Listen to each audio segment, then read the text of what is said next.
किसी ने क्या खूब कहा है, मुसीबत और खुशी बिना किसी अपॉइंटमेंट के आ जाती है।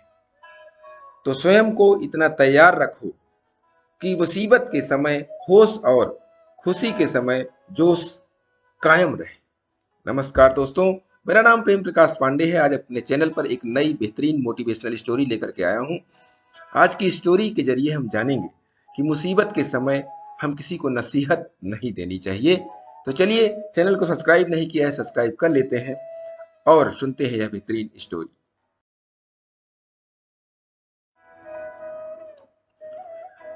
सुंदरबन में ठंड दस्तक दे रही थी। सभी जानवर आने वाले कठिन मौसम के लिए तैयारी करने में लगे हुए थे। सुगरी चिड़िया भी उनमें से एक थी।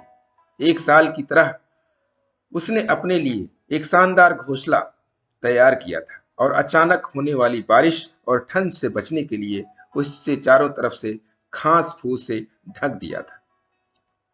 सब कुछ ठीक चल रहा था कि एक दिन अचानक ही बिजली कड़कने लगी और देखते ही देखते घनघोर वर्षा होने लगी। बेमौसम आई बारिश से ठंड भी बढ़ गई और सभी जानवर अपने अपने घरों की तरफ भागने लगे। सुग्री भी तेजी दिखाते हुए अपने घोंसले में वापस आ गई और आराम करने लगी। उसे आए सभी अभी कुछ ही वक्त बीता था कि एक बंदर खुद को बचाने के लिए पेड़ के नीचे आ पहुंचा। सुग्री ने बंदर को देखते ही कहा, तुम इतने होशियार बने फिरते हो, तो भला ऐसे मौसम में बचने के लिए घर क्यों नहीं बनाया? यह सुनकर बंदर को गुस्सा आया, लेकिन वह चुप ही रहा और पेड़ की आड़ में खुद को बचाने का प्रयास करने लगा। थोड़ी देर शांत रहने के बाद सुग्री फिर बोली, पूरी गर्मी इधर उधर आलस में बिता दी। अच्छा होता अपने लिए एक घर बना लेते। यह सुन बंदर ने गुस्से में कहा, तुम अपने से मतलब रखो, मेरी चिंता छोड़ दो। सुग्री शांत हो गई। बारिश रुकने का नाम नहीं ले रही थी और हवाएं भी तेज चल रही थी। बेचारा बंदर ठंड से कांप रहा था और खुद को ढकने की भरसक कोशिश कर रहा था। पर सुग्री ने तो मानो उसे छेड़ने की कसम खा रखी।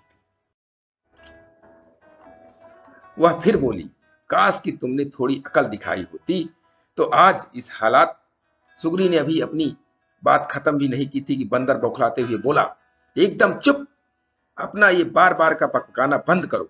ये ज्ञान की बातें अपने पास रखो और पंडित बनने की कोशिश मत करो। सुग्री चुप हो गई। अब तक काफी पानी गिर चुका था। बंदर बिल्कुल भीग गया था और बुरी तरह कांप रहा था। इतने में सुग्री से रहा नहीं गया और वो फिर बोली, कम से कम अब घर बनाना सीख लेना। इतना सुनते ही बंदर तुरंत पेड़ पर चढ़ने लगा। भले में घर बनाना नहीं जानता, लेकिन मुझे तोड़ना अच्छे से आता है। और ये कहते हुए उसने सुग्री का घोंसला तहस नहस कर दिया। अब सुग्री भी बंदर की तरह बेघर हो चुकी थी और ठंड से कांप रही थी। तो दोस्तों, इस कहानी से जो सीख मिलती है कि जो लोग मुसीबत में हों, उनकी मदद कर सकते हो तो करें, उन्हें उस समय नसीहत न देने लगे। वयस्क होने के नाते हर कोई अपनी स्थिति के लिए खुद जिम्मेदार है। हम एक शुभचिंतक के रूप में उसे एक आध बार सलाह तो दे सकते हैं, पर उसकी किसी कमी के लिए बार बार कोसना हमें सुगरी चिड़िया की हालात में पहुंचा सकता है, अगर वह सक्षम है तो। इसीलिए किसी मुश्किल में पड़े व्यक्ति को बेकार के उपदेश मत दीजिए। तो दोस्तों, इस कहानी से हमें बहुत बड़ी सीख मिलती है और इसी तरीके से हम सीख लेने के लिए प्रतिदिन सुबह 5:30 बजे एक नई कहानी, एक नई उमंग से दिन की शुरुआत करते रहें। तब तक के लिए छोटों से मिले प्यार और बड़ों से मिले आशीर्वाद और भगवान के सहारे के साथ यही कहूँगा कि काम तो सभी करते हैं, पर काम करो कुछ ऐसा कि उदाहरण बन जाए। ये छोटी सी स्टोरी आपको अच्छी लगी तो लाइक कीजिए, शेयर कीजिए अपने मित्रों में भी, कमेंट्स कीजिए अगर अभी तक कमेंट्स नहीं किया है तो, और चैनल को सब्सक्राइब कीजिए और नई नई बेहतरीन मोटिवेशनल स्टोरी पाने के लिए प्रेस बेल आइकन।